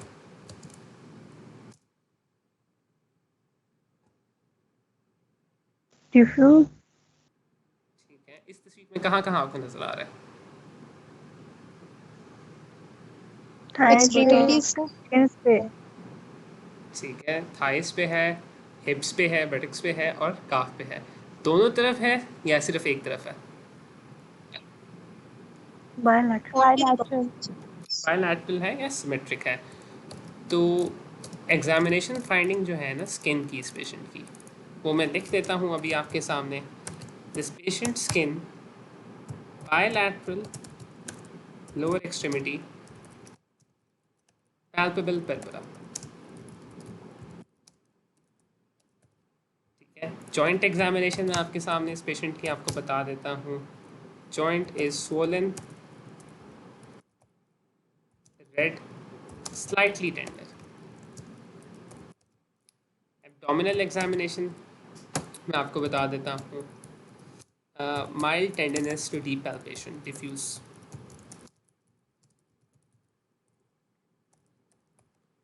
Renal examination हम स्पेसिफिकली एब्डोमिनल के साथ ही करते हैं, पर रीनल आपको पता है कि अगर एक पेशेंट में इन्वॉल्वमेंट हम सस्पेक्ट कर रहे हैं तो हम फिर यूरिनालिसिस कराते हैं, ऐसे ही है ना।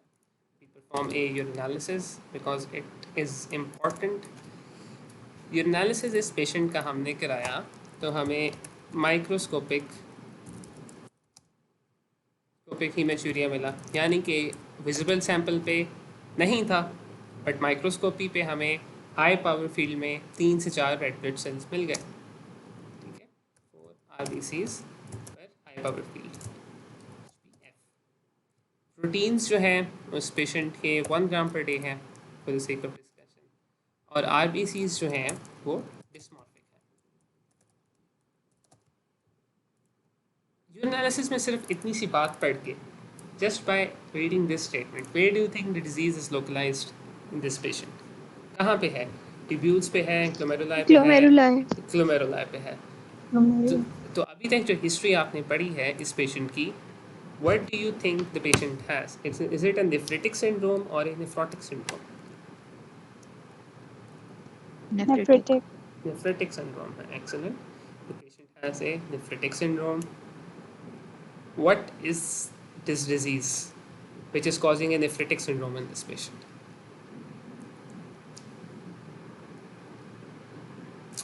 चलो, इस पेशेंट का नेफ्रेटिक सिंड्रोम है। फर्दर नेफ्रेटिक सिंड्रोम की क्या इन्वेस्टिगेशन हम करते आ रहे हैं अभी तक, वो भी डिस्कस कर लेते हैं।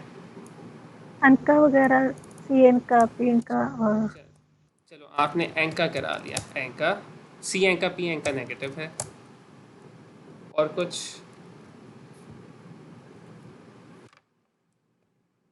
भाई बायोप्सी पे ये मेसेंजर डिपॉजिट्स ही हैं। बायोप्सी करा लेते हैं, ठीक है। Biopsy is a messenger deposits, बिल्कुल मेसेंजर ये डिपॉजिट आईजी है, नेफ्रोपैथी होगी। ठीक है। तो जिससे आईजी नेफ्रोपैथी, आपकी बात बिल्कुल ठीक है। क्या सिर्फ आईजी नेफ्रोपैथी है या कुछ और भी चल रहा है? यूरेमिया। यूरेमिया, यूरेमिया कैसे आपको समझ आए कि यूरेमिया चल रहा है? How can you say this is uraemia?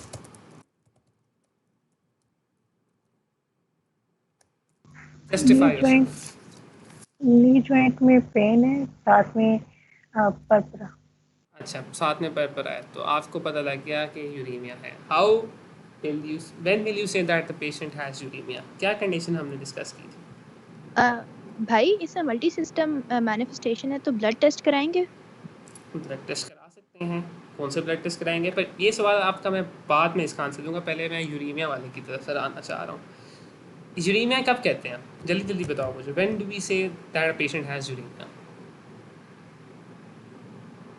ये जो भी इनएक्सक्रीट होना चाहिए था, नॉजिया है। वोमिटिंग वगैरह होगी साथ। वो एक्सक्रीट ना हो ठीक प्रॉपर्ली, है। तो वो एक्यूमुलेट होते रहे, फिर वो मैनिफेस्ट। आपने देखो पैथोफिजियोलॉजी बिल्कुल अच्छी तरह से बता दी है। क्लिनिकली या एक पेशेंट को मैं कब लेबल करूंगा कि दिस पेशेंट हैज़ यूरेमिया?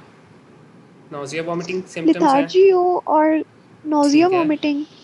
तो क्लिनिकल सिम्टम्स होने चाहिए नंबर 1। उस क्लिनिकल सिम्टम्स के साथ क्या और क्या होना चाहिए? भाई BUN एज़ोटीमिया एजोटीमिया स्टेज होना वगैरह चाहिए, नहीं कर सकते। बिल्कुल। Blood urea nitrogen creatinine should be raised. तो आपने इस पेशेंट ने अगर यूरेमिया कहा है, you should be able to justify yourself.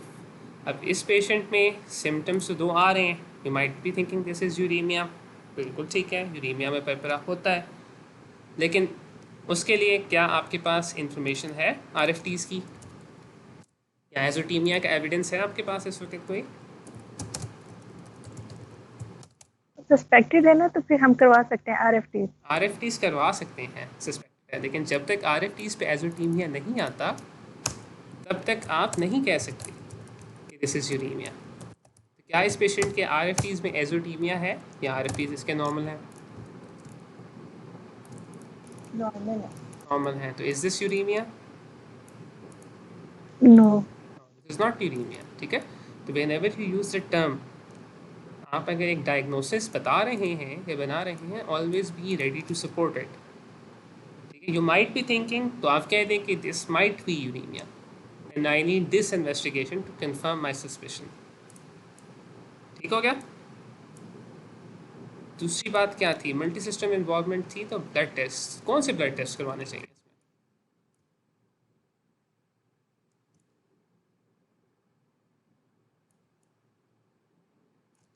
ESR करा लेंगे। ESR करा लेते हैं, चलो ठीक है। ESR क्या इंडिकेट करता है? What does an ESR tell us? भाई इन्फ्लेमेशन को इंडिकेट करेगा ना, कि अगर एसोसिएटेड वास्कुलाइटिस है तो। ठीक है, ESR इन्फ्लेमेशन को इंडिकेट करता है। ESR is raised.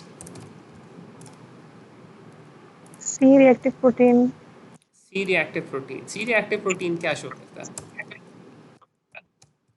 इन्फ्लेमेशन में रेज होती है। इन्फ्लेमेशन में रेज होती है। स्पेसिफिकली किस इन्फ्लेमेशन भाई में रेज ये होती है? जैसे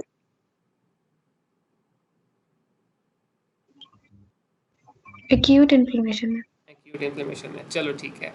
are these two investigations helping with your diagnosis? Have they helped you make a diagnosis? No भाई ये कैरेक्टरिस्टिक हेमाक्षाने पर्पिरा की पिक्चर नहीं है, क्योंकि उसमें भी सिमेट्रिकल रैश होता है और buttocks is the main area which is involved. ठीक है, मैं उस बात पे बिल्कुल आता हूँ। पहले मैं उस पे आना चाह रहा था, इन्वेस्टिगेशंस पे। ESR और CRP in this case are ये helping you make a diagnosis? नहीं, क्योंकि स्पेसिफिक थोड़ा थोड़ा नहीं, थोड़ा थोड़ा बस बता रहे हैं, ठीक है। दीज इन, अगर आपको डायग्नोसिस पता तो है तो इंडिकेट कर रहे हैं ना इन्फ्लेमेशन इंडिकेट कर रहे हैं, पर इन्फ्लेमेशन और क्या चीज़ इंडिकेट कर रही है? वेस्कुलाइटिस को। अच्छा, ESR या CRP के अलावा कोई और चीज़ है इंपॉर्टेंट जो इस पेशेंट में वैस्कुलाइटिस को इंडिकेट कर रही है, which is more important than ESR, CRP and more specific? Anchor antibodies को या टैंक का तो नेगेटिव है। It's इनका an नेगेटिव है ना। examination हाँ, finding. Yeah. It's an examination finding.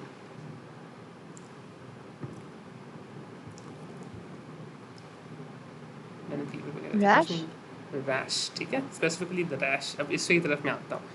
देखो, मेरा एक ये बात करने का मकसद ये था कि ESR and CRP, they are investigations, good investigations which help you tell about the scale of inflammation. However, they're not telling you what the diagnosis is. They're not pointing you towards the diagnosis.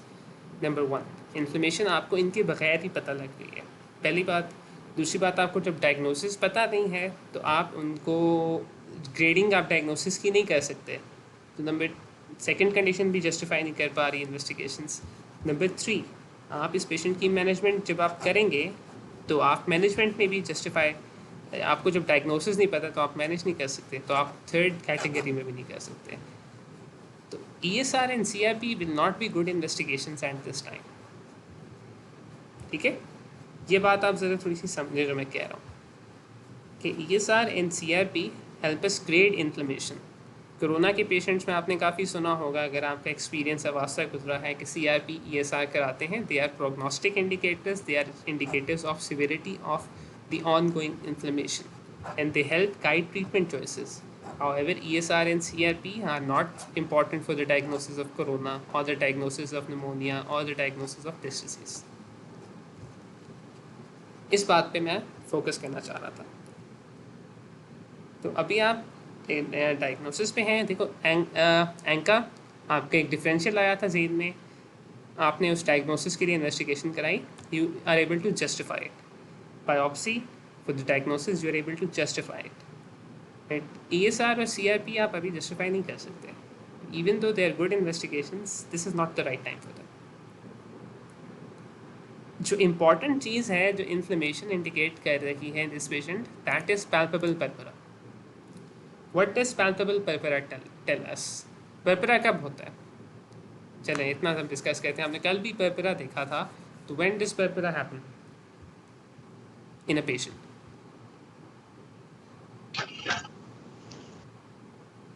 Platelets का जब function खराब होता है। Platelets का function खराब होता है, excellent. तो अगर मैं कहूँ कि हमने इस पेशेंट की एक CBC भी कराई है and the CBC of this patient is normal, platelets are normal, फिर उसका क्या मतलब हुआ?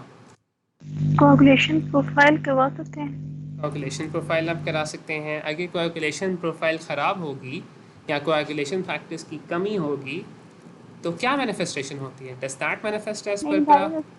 ब्लीडिंग वगैरह के साथ पेशेंट प्रेजेंट है। हाँ, उसमें जॉइंट के अंदर ब्लीडिंग होती है, उसमें माइनर ट्रॉमा के बाद प्रोलॉन्ग ब्लीडिंग होती है। पर्परा के साथ पेशेंट नहीं आता। What does purpura which we are able to palpate signify? भाई वेस्कुलाइटिस की वजह से वेस्कुलाइटिस की वजह से होता है, ठीक है। तो ये की इम्पॉर्टेंट लर्निंग पॉइंट है आपके लिए आज का, कि whenever you see purpura and that purpura is palpable, always remember a small palpable purpura indicates small vessel vasculitis. अब इसके बाद फॉलो अप क्वेश्चन होगा कि what are small vessel vasculitis या वास्कुलाइटिस। यस मैं डाल दूँ उसके प्लूरल फॉर्म। क्या क्या आता है स्मॉल वेसल वैस्कुलाइटिस में? वेजनर्स ग्रेनुलोमाटोसिस होता है, हेनोक्सॉनिक पर्परा होता है। वेजनस। अब ये थोड़ी सी चीज़ें हैं जो पैथो में हम इग्नोर करते आते हैं, फिर इस तरह के केसेस में थोड़ी सी आ जाती हैं। तो one is Wegener's, one is Henoch's Schonlein purpura. आपने चर्क स्ट्राउस का नाम सुना होगा, बिल्कुल। इसके अलावा आपने पॉलीआर्थराइटिस नोडोसा का सुना होगा, आपने माइक्रोस्कोपिक पॉलीएंजियाइटिस का सुना होगा। भाई ये तो मीडियम साइज वेसल्स का नहीं है पॉलीआर्थराइटिस नोडोसा? चलो, पॉलीआर्थराइटिस में आई एम फिर रॉन्ग, आप मुझे बेहतर बता सकती हैं। लेकिन माइक्रोस्कोपिक पॉलीएंजियाइटिस ना, वो स्मॉल वेसल का ही है, इतना मुझे पता है, ठीक है। तो अब हमारे पास palpable purpura है, and palpable purpura which is specifically in the involving palpable purpura which indicates that the patient has a a small vessel vasculitis and in addition to a small vessel vasculitis, the kidney is being involved. तो अब इस चारों में से क्या मसला हो सकता है? Does this patient have vagus? vagus में कौन से दो systems classically involve होते हैं? Respiratory and ठीक है, respiratory and renal. Does this patient have any respiratory manifestations? No. No. No. Can this be vagus? no. No. Henoch Schönlein purpura में क्या क्या involve होता है?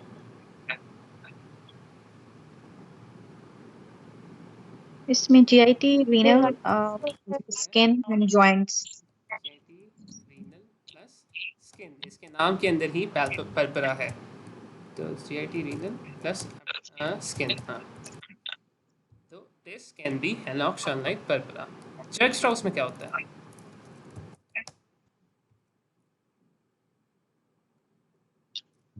अच्छा, और माइक्रोस्कोपिक इसमें ये पॉलीएंजाइटिस भी होता है, एस्थमा भी होता है साथ में। एक्सीलेंट। जो मेन फीचर है ना इसका, एस्थमा प्लस बाकी चीज़ें हैं, मतलब इसमें एस्थमा और एओसिनोफिलिया होता है।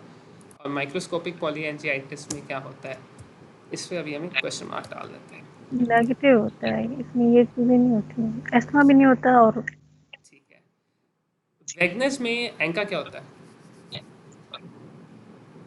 सी एंका सी एंका पॉजिटिव होता है। और माइक्रोस्कोपिक पॉलीएंजाइटिस में टी एंका। T Enka. ठीक है, तो अब ये पेशेंट है जिसमें सीबीसी नॉर्मल है, इओसिनोफिलिया नहीं है, एंका दोनों नेगेटिव हैं, सी और पी एंका, और जीआईटी, स्किन रैश है, पैल्पेबल पल्पेरा है जो हिप्स और बटक्स को इन्वॉल्व कर रहा है, और मेसेंजियल डिपॉजिट्स हैं आईजीए के। This patient has what? Henoch Schönlein purpura. This patient has Henoch Schönlein purpura. Henoch Schönlein purpura is nephrological, या जो बायोप्सी होती है, जो किडनी में मसला हो रहा होता है, it is basically the same as IgA nephropathy. ठीक है, however there are multiple systems being involved. So this patient has had Henoch Schönlein purpura.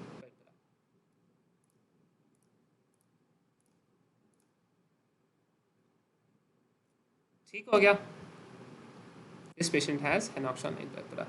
काफ़ी चीज़ें बताई हैं, कुछ समझाने की मैंने कोशिश की है, थोड़ी सी भी इसमें से याद रह जाए अच्छी बात है, लेकिन इनको हम रिवाइज करते रहेंगे, जो की कॉन्सेप्ट है ना डायग्नोसिस के। अब उसी तरह हम इस केस को ज़रा स्किप करते हैं और हम कहते हैं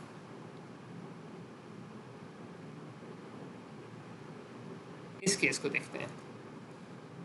हाँ, लास्ट केस को ज़रा देखते हैं जल्दी से। इस केस की हिस्ट्री ज़रा गौर से देखें और फिर हम देखते हैं कि इस पेशेंट का क्या मसला है।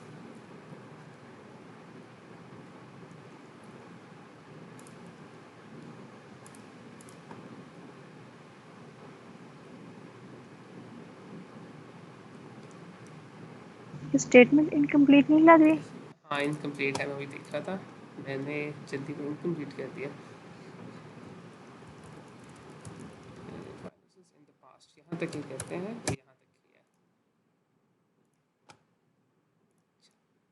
तक ही है। 44 ओपीडी प्रेजेंटेशन है, loss of appetite, weight loss, night sweats and 1 episode of hemoptysis for the last week. He has had multiple nasal sinus infections in the past.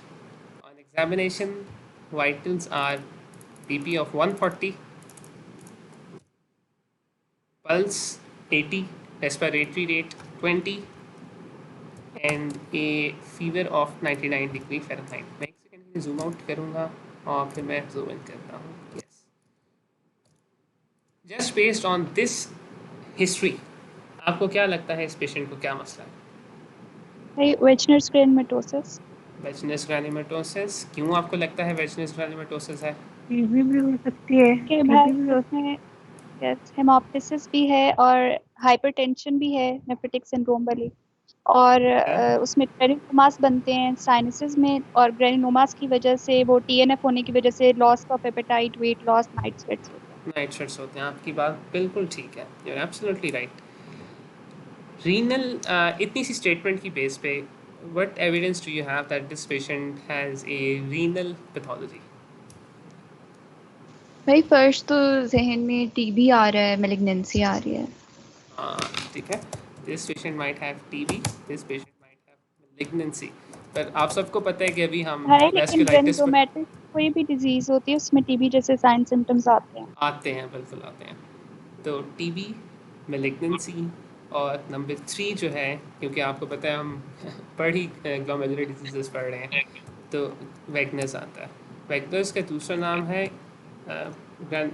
पॉलीएंजियाइटिस, जिसका अभी नाम है, ठीक है। पुराना वैगनस पुराना नाम था, अब पॉलीएंजियाइटिस है, पॉलीएंजियाइटिस विद ग्रैन्युलोमेटोसिस। अच्छा, ठीक है। एग्जामिनेशन टाइटल्स ये हैं। अब मैं कहूँ कि इस पेशेंट की चेस्ट ऑस्कल्टेशन जो है वो क्लियर है। How will you further proceed this patient?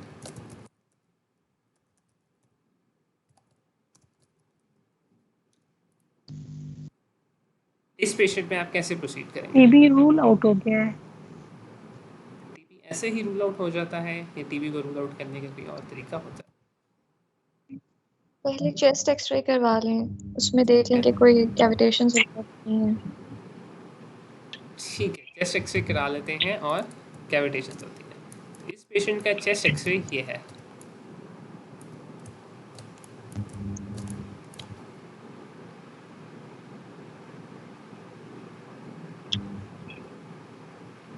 ये एब्सेसिस है, ये सर्कुलर। ठीक है। एब्सेसिस में एयर फ्लूइड लेवल्स आते थे।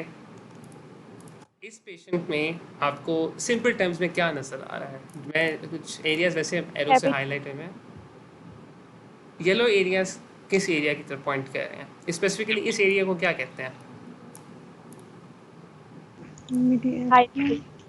हाइलम या मीडियस्टाइनम, बिल्कुल ठीक है। तो yellow areas are pointing towards the hilum और मीडियस्टाइनम। रेड और ब्लू एरोस किसी तरफ पॉइंट कर रहे हैं?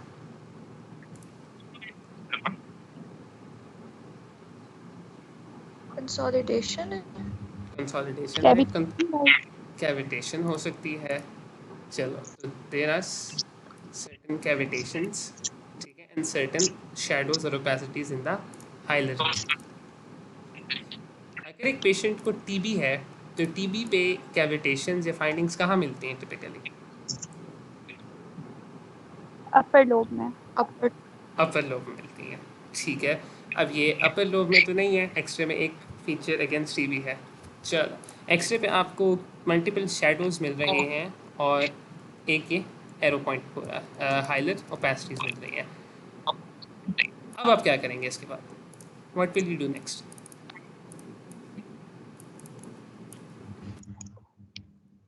भाई आरएफटीज कराएंगे।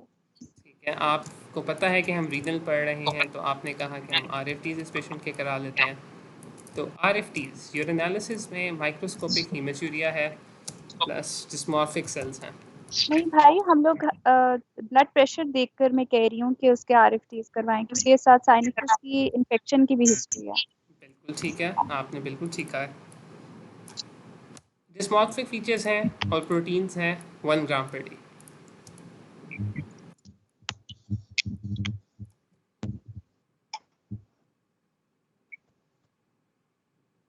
अब हम क्या करेंगे?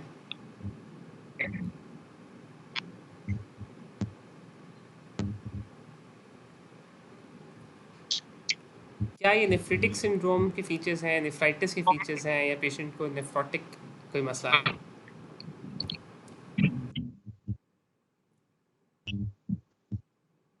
नेफ्रिटिक है। नेफ्रेटिक है, तो ग्लोमेरुलस का मतलब you're suspecting an inflammation. अब नेफ्रेटिक फीचर्स अब आ गए हैं, तो व्हाट कैन वी डू? अब हम क्या कर सकते हैं इस पेशेंट में? सीएन का करा के देखेंगे। सी एंका करा के देखेंगे। चलो, आपने सी एंका इस पेशेंट में कराया, तो सी एंका इज पॉजिटिव। अब हम क्या करेंगे?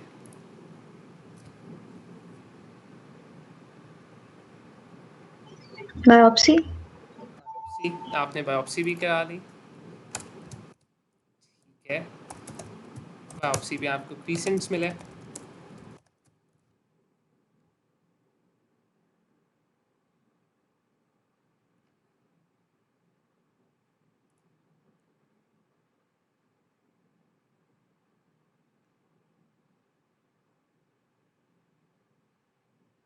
डायग्नोसिस है आपके पास कि नहीं?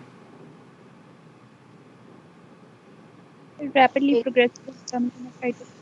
ठीक है, रैपिडली प्रोग्रेसिव ग्लोमेरुलोनेफ्राइटिस है, NCN का पॉजिटिव है, क्या कॉज हो सकता है?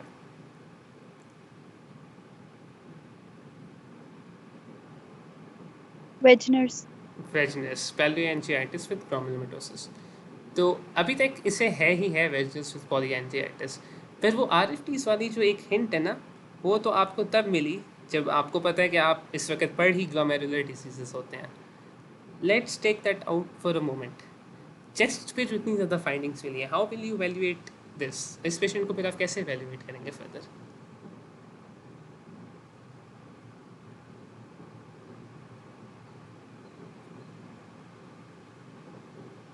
स्प्यूटम एग्जामिनेशन कराएंगे, ठीक है। तो आपने एक स्प्यूटम कल्चर और एक एग्जामिनेशन कराने का सोचा, sputum CS culture, sensitivity and microscopy, ठीक है। अब स्प्यूटम एग्जामिनेशन इस पेशेंट का कर लेते हैं। Sputum examination is negative, culture and sensitivity is negative,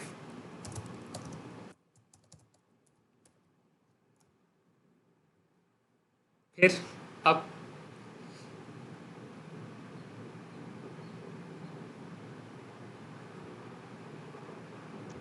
भाई अब तो हमें डायग्नोसिस पता है तो फिर हम और क्यों करा रहे हैं?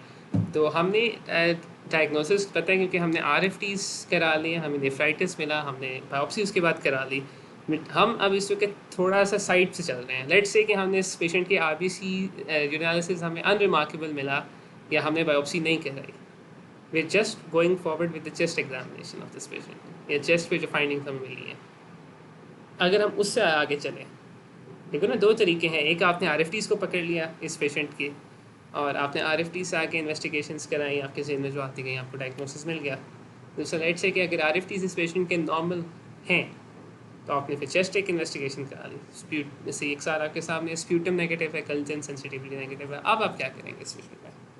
भाई अगर हम उससे पूछें हिस्ट्री है कोई ट्यूबरकुलोसिस की तो मे बी उसको लेटेंट इन्फेक्शन हो। लेटेंट इन्फेक्शन हो, ठीक है। लेटेंट इन्फेक्शन कैसे डायग्नोस करते हैं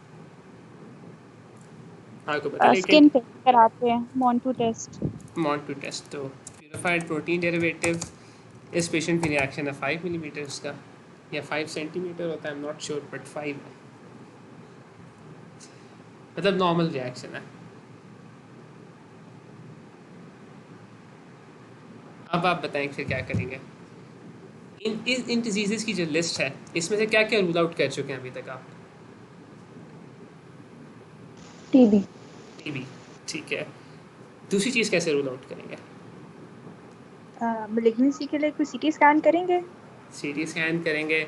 अच्छा, लेट्स से कि CT स्कैन पे यही फाइंडिंग्स आपको कंफर्म हो रही हैं कि एक राइट लोब में एक कैविटी पड़ी हुई है, लेफ्ट लोब में एक कैविटी है और मल्टीपल हाइलर ओपेसिटीज़ हैं जो येलो एरो से मार्क्ड है, फिर आप क्या करेंगे? फिर लंग की बायोप्सी कर सकते हैं। ठीक है, लंग की बायोप्सी कराएंगे। कैसे बायोप्सी करेंगे आप इस पेशेंट की? क्या रास्ता इख्तियार करेंगे बायोप्सी का? ब्रोंकोस्कोपी से हम टिश्यूज ले लेंगे। बिल्कुल, ब्रोंकोस्कोपिक बायोप्सी है। अब इस पेशेंट भाई की लिम्फ नोड बायोप्सी कर सकते हैं। लिम्फ नोड बायोप्सी आप कर सकते हैं। आप लिम्फ नोड बायोप्सी आप कर सकते हैं बिल्कुल। तो वो तब आप करेंगे जब लिम्फ नोड्स हों। सार्कोइडोसिस भी तो हो सकता है। सार्कोइडोसिस भी हो सकता क्योंकि है। हाइपरटेंसिटी जो होती है वो सार्कोइडोसिस में ही होती है। बिल्कुल, यू आर एब्सोल्युटली राइट। ठीक है, सार्कोइडोसिस। तो डेफिनेटिवली आपको कैसे पता लगेगा कि is it sarcoidosis, is it a malignancy और इज इट पॉलीएंजाइटिस विद ग्रैन्युलोमेटोसिस? बायोप्सी। देखो जो मैच है वेदर इज सार्कोइडोसिस में शायद एस लेवल्स भी एनहांस्ड होते हैं, I am not sure. Enhanced होते हैं, बिल्कुल होते हैं, आपकी बात ठीक है। डेफिनेटिव डायग्नोसिस की तरफ हम आते हैं, वो एक इन्वेस्टिगेशन है। ब्रोंकोस्कोपी के थ्रू जो मास मिल रही है उसकी बायोप्सी होगी, ठीक है। अब ब्रोंकोस्कोपी के ऊपर आपको मिल रहा है फाइंडिंग्स, मैं आपको बताता हूँ कि on bronchoscopy this patient has A necrotizing vasculitis. This is what you find on the biopsy. What is your diagnosis out of the remaining three? Is it a malignancy? Is it polyangiitis? Is it polyangiitis or is it sarcoidosis? Polyangiitis. Polyangiitis with sarcoidosis पे क्या finding मिलती? Non केसिएटिंग हाँ बिल्कुल, तो this patient who has multiple history of multiple sinus infections and there is a history or there is not a history, इस patient में नहीं थी, but there are features of kidney involvement. When these two are involved, the patient has polyangiitis with granulomatosis. This patient has polyangiitis with granulomatosis.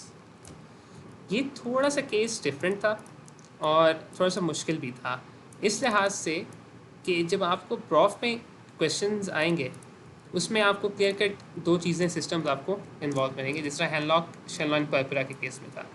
फिर इस case को रखने का और साथ कराने का मकसद ये था कि when ever you find a multi system involvement, किसी एक चीज़ को पकड़ लें, किसी एक चीज़ को पकड़ लें और उससे फॉलो करें। तो हमने दो तरीके देखे थे how we can diagnose this patient as having polyangiitis with granulomatosis or Wegener's granulomatosis. One was we performed in RFTs. On RFTs we find nephritic features, and फिर RFTs के साथ C anchor it's negative biopsy presets. This is Wegener's granulomatosis. The other way is we perform a biopsy of a bronchoscopic biopsy of the mass. We rule out the other diseases. और फिर उसी के साथ on biopsy we find out that it's a necrotizing vasculitis. Hence we confirm our diagnosis of polyangiitis with granulomatosis. ठीक है? Whenever you see a case statement, always at first आप ये देखें, ये डिसाइड करें कि which systems are involved, और फिर उनमें से कोई एक सिस्टम आपको पकड़ लें जिसकी आपको डिफरेंशियल रिप्रेजेंटेशंस अच्छी तरह आती हैं, ये फीचर्स अच्छी तरह आते हैं। इस केस में तो दो ही थे। In Henoch Schonlein purpura the dead give away was a palpable purpura and the three system involvement with kidneys. तो इस तरह जो है फीचर्स आइडेंटिफाई करना, किसी एक प्रोमिनेंट फीचर को, हार्ट साइन या हार्ट फीचर को आइडेंटिफाई करना, कोरिलेट करना, उसके लिहाज से फिर इन्वेस्टिगेशन प्लान करना, दैट इज़ इम्पॉर्टेंट। ये चीज़ हमें सीखनी है। तो अभी क्या टाइम हो रहा है? अभी 5:05 हो गए। आई थिंक आज के लिए इतना काफ़ी है, काफ़ी कुछ हमने कवर कर लिया है। बाकी जो रिमेनिंग एक दो केसेस हैं इनको हम इंशाल्लाह कल करेंगे और फिर उसके बाद एक लिस्ट डेफिनेटिव बना लेंगे नेफ्रोटिक सिंड्रोम्स की, नेफ्रिटिक सिंड्रोम्स की, और इनको ना थोड़ा सा जो हमने जितने ज़्यादा केसेस हैं इनको थोड़ा सा ग्रुप कर लेंगे और क्लैरिफाई भी कर लेंगे। ठीक है, तो आज के लिए यहाँ पे तक ख़त्म।